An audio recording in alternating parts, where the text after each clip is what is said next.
छोटी बहन अंशिका की बात फोन पर सुनकर अजय अवाक रह गया।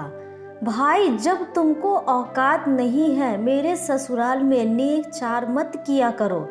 जानते ही हो कि हमने अपनी शादी बहुत बड़े घर में किया है और हमारे घर में चार चार नौकर चाकर है, 2 कुत्ते हैं जिनके खाने पीने में व रख रखाव में हजारों के खर्चे हैं।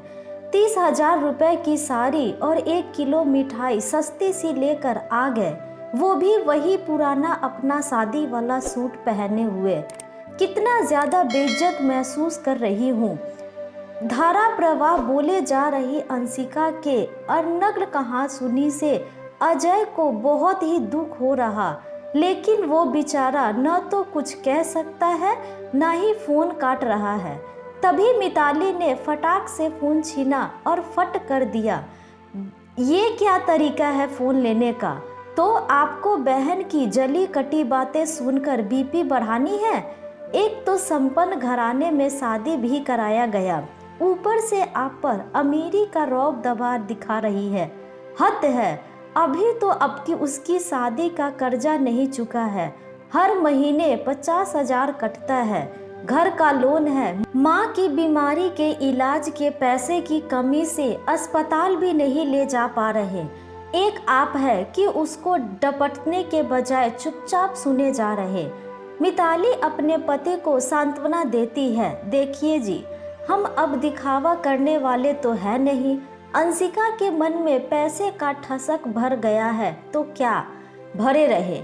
मुझको आपके स्वास्थ्य की चिंता है, आपको कुछ हो जाएगा तो हमारा क्या होगा। मिताली की बात से अस्वस्थ हो वह अजय नहाने धोने के लिए बाथरूम चला गया।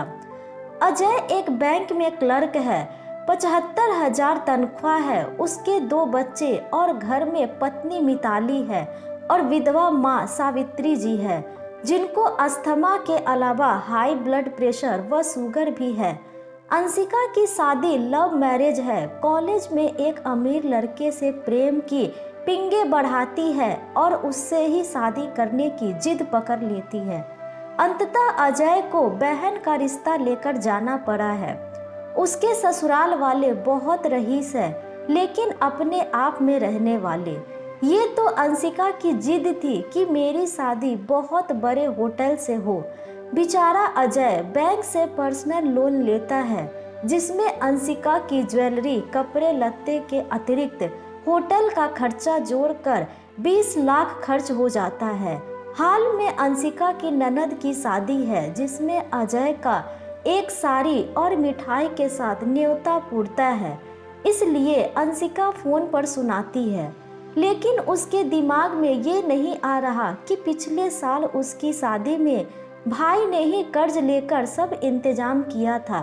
एहसान फरामोशी की दाद दे रही मिताली मन ही मन खिन्न है। ऐसी स्वार्थी बहन भगवान किसी को ना दे। घर के नाम पर 3 कमरों का मकान है, उसमें भी बदतमीज अंशिका कह रही है मेरा भी हक है, इसलिए भाई तुम मेरे ससुराल में हेठी मत कराया करो। अजय उससे बात करना छोड़ चुका है। ऐसे बदतमीज बददिमाग से कौन बात करे। मिताली भी अजय का खास ख्याल रखती ताकि वो तनाव मुक्त रहे। आज राखी का त्योहार है और अजय उदास बैठा है। पिछले 8 महीनों से दोनों में बातचीत बंद है और अंशिका के आने की नाउम्मीद है। फिर भी रह रहकर आस लगाए कि आज तो बहन आएगी, लेकिन तभी डोर बेल बजती है। अंशिका के साथ राहुल भी आया है। भैया, सादर चरण स्पर्श। कैसे हैं आप? खुश रहो बाबू। दोनों को देखकर अजय की आंखें खुशी से चमक उठी। ओ राहुल, तुम दोनों को देखकर मन प्रसन्नचित्त हो गया। भैया, आपसे एक बात कहने आया हूँ। हाँ हाँ राहुल, कहो ना। आंखों में प्रसन्न चिन्ह उभरा। वो यह कि आप तो अपने बहनोई को प्यारा कर दिए ना। अंशिका की बदतमीजी का खामियाजा हम भी भुगते हैं भैया।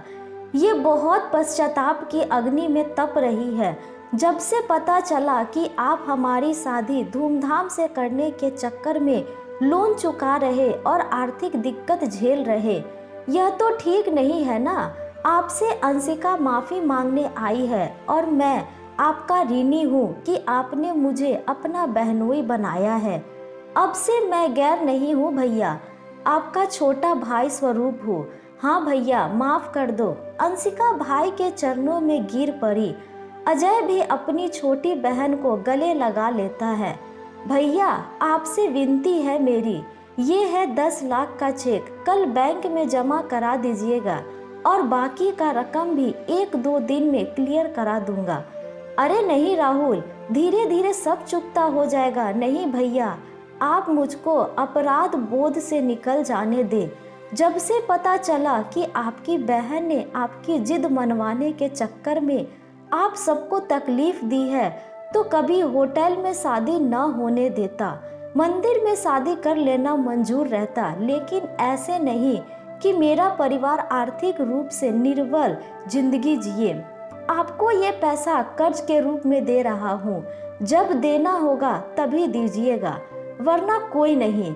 वैसे भी आपकी बदतमीज बहन को झेल ही रहा हूँ, कहकर राहुल ठठाकर हंसने लगा और घर का माहौल सुखद और खुशगवार हो उठा।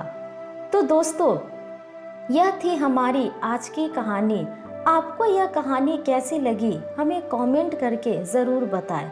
साथ ही लाइक एंड सब्सक्राइब करना ना भूलें। धन्यवाद।